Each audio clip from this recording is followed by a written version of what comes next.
Les outils, donc chaque semaine je ferai ça, toujours une petite découverte, entre 3 5 outils découverts que je vais chercher un peu partout, souvent sur Product Hunt, on va pas se mentir, et on essaie de les décrypter ensemble pour voir si ça peut servir ou si c'est juste encore une hype et un énième outil qu'on va empiler et qu'on n'utilisera pas et qui peut nous surcharger. Les deux premiers, je les ai mis ensemble, justement c'est dans la logique de la nouvelle année. Il y a tout un tas de logiciels qui sortent, d'outils et d'applis qui sortent pour suivre ces bonnes résolutions, ces petites habitudes ou les objectifs qu'on s'est fixé, un petit peu du style développement personnel. Il y a Everyday qu'on connaît déjà, qui en fait nous permet de lister toutes les petites habitudes qu'on veut faire dans notre routine journalière ou hebdomadaire ou quotidienne. Et on liste tout ici, voilà, habits, c'est un petites habitudes tout court. Hop, on les liste toutes, on les remet dans l'ordre en fonction de l'heure à laquelle on a prévu de les faire. Et après, on les coche. Et quand on a des journées parfaites où on a tout fait, ça fait une réussite. Et vous avez des strikes et des scores ici. Donc, vous avez un score Napsys, un score en ordonnée, donc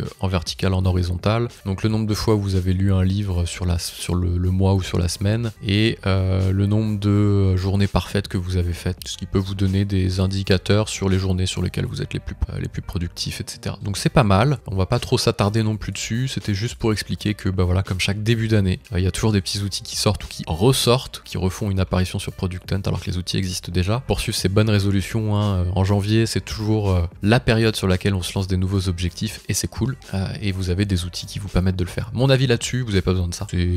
Si on a besoin de ça pour se motiver, c'est que globalement on part mal en fait. En gros, on va utiliser l'outil pour jouer avec, mais finalement le fond du truc, c'est-à-dire mettre en place des bonnes résolutions, il sera pas vraiment en fait. On fera pas pour les bonnes raisons, ce sera plutôt une façon de geeker plutôt qu'une façon de réellement tenir ses objectifs. C'est vraiment, je trouve que c'est overkill en fait. Voilà, c'est vraiment, on tombe dans le truc de l'outil pour l'outil. Lisez 10 pages, je crois qu'il y avait même buvez un verre d'eau, mangez des fruits. Genre vraiment, faut vraiment un outil pour se souvenir qu'il faut boire de l'eau ou manger des fruits. Ouais, à la limite on met à l'intérieur faire du sport, jouer de la guitare et méditer, mais avoir des idées de business. Ok, bon, je suis partagé moi sur ces outils là. Bon, maintenant si vous voyez un intérêt, si ça peut motiver pour tenir les habitudes, why not. Troisième outil, Chrome annonce la sortie de Chrome Calendar en version iOS. Chrome for iOS, on va l'ouvrir dans Product Hunt. Voilà, Chrome for iOS, donc ça y est, le célèbre outil de calendrier. Chrome Calendar vous montre à quoi il ressemble sur ordi. Voilà, vous avez votre petit calendrier ici, qui est assez bien fait, qui est très orienté sur le design et l'expérience utilisateur. Et bien il sort sur iOS, donc c'était un peu le manque qu'il y avait pour ceux qui utilisaient le calendrier Chrome, et on était nombreux.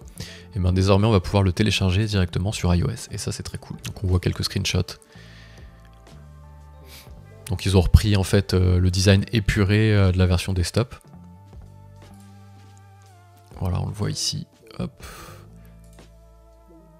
Ah, ça c'est pas mal, le petit widget. Donc ils ont sorti un petit widget si vous êtes sur iOS. De toute façon, si vous n'êtes pas sur iOS, le calendrier Chrome n'est pas disponible. Donc comme ça, c'est réglé.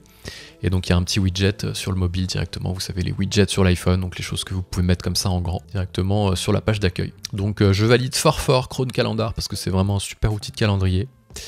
Et le fait que ce soit sur iOS, c'est très cool. Ensuite, on passe sur deux outils, et ça par contre, ça me plaît beaucoup. Session.us, je crois, ouais c'est ça. Et vous avez Vowel, et donc là en fait ce sont des outils qui vont vous permettre de rajouter en fait du fonctionnel autour des réunions. On voit qu'on fait beaucoup de visio, et que des fois on fait des visios un peu pour rien, et vous avez tout un tas d'outils qui sortent pour optimiser toutes les réunions distancielles. Donc là on le voit, la possibilité de se mettre un ordre du jour, de partager des documents, d'enregistrer le replay de la réunion, de prendre des notes directement, de se donner la parole, d'avoir des timers. Voilà, vous avez plein d'outils qui sortent comme ça. Voilà, il vous le dit ici, inviter, préparer, live session, collaborer, suivi et memory, à mon avis c'est knowledge, base de connaissances. Donc tout ce qu'on peut faire autour d'une visio, en fait, une visio c'est un peu froid, et finalement il y a plein d'usages il y a plein de connaissances qui sont partagées dans les visios, mais on n'arrive pas à capitaliser dessus, c'est un petit peu perdu dans la nature. Et bien là on va pouvoir vraiment mieux optimiser ces visios. Donc vous avez cet outil là, Session.us je crois, ouais c'est ça. Et vous avez Vowel, pas trop comment ça se dit, c'est un peu le même principe. Les deux sont un peu basés sur le même principe, prépare, meet, act. Donc voilà, vous avez un petit outil, vous allez pouvoir fixer l'ordre du jour. Donc l'ordre du jour sera partagé à tous les participants. Vous avez directement un lien des réunions à l'intérieur du dashboard Vowel.